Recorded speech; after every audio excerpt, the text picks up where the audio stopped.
જય આદિવાસી, જય ભારત.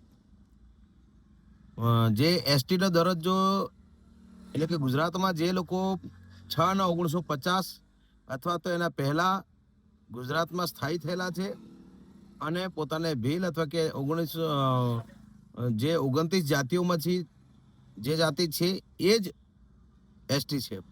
એટલે કે રાજસ્થાનથી આવેલા જે ભીલ છે એ ગુજરાતમાં એસટીનો દરજ્જો નથી લઈ શકતા કે લાભ નહીં લઈ શકતા. એટલે ધ્યાન રાખવાનું કે 6/9/1950 દિવસે એનું જે સ્ટેટમાં એનો એસટી દરજ્જો મળ્યો છે એ સ્ટેટમાં જ એને દરજ્જો મળે. બાકી આપણે ગુજરાતવાળા રાજસ્થાનમાં જઈએ તો આદિવાસી તો કહેવાઈએ, પણ એસટી રાજસ્થાનના આપણે ન કહેવાય, આપણે જનરલમાં કહેવાય.